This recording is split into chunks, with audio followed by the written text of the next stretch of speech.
Summer Academy is the best summer camp ever. If I could sum up Summer Academy in one word, I'd probably use opportunity.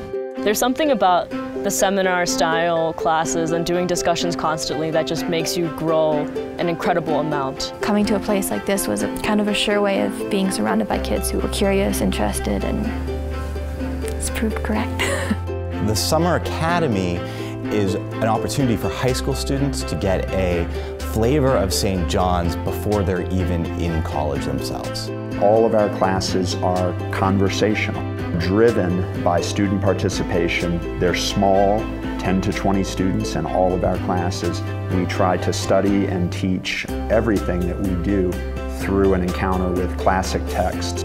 We get the same professors, we call them tutors here, the same sort of readings we do, the same format in class, the discussion style. Everything from classroom experiences to social life to living in a dorm, all at once. We read the books together and we talk about the books together. We don't use the secondary sources or the textbooks. You learn biology from reading Darwin, and you learn philosophy from reading Freud. I have never learned math like this before. This is incredible. Like, why don't we think about it like this? It calls on the students to actually follow the reasoning of some important writer.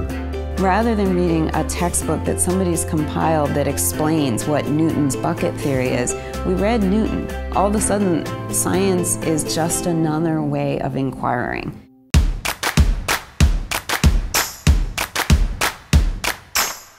Annapolis is in a really cool place because it's really close to both Baltimore and DC. It's perfect for field trips from the Summer Academy. So this week, because we're doing Justice, Nature, and Law, we're going to go tour the Library of Congress, we're going to go to the Supreme Court, we're going to go to the National Mall. Santa Fe is a very, very special place for history, culture.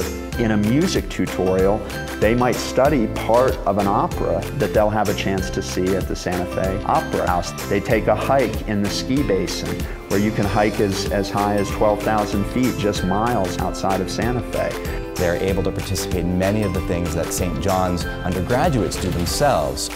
So for example, playing croquet on the quad, participating in the dance parties that we have here for waltz and for swing. We just want them to have a rich and wonderful week together, and that's in the classroom and that's outside of the classroom. You hear at every college that the discussion goes outside the classroom, and it's not always true, and so I wasn't sure how true that would be, but it really is.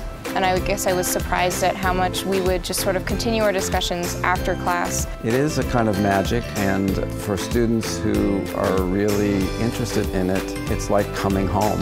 I don't think this caters to one specific crowd who loves reading or who loves science. I think it's for everyone, so I would say go.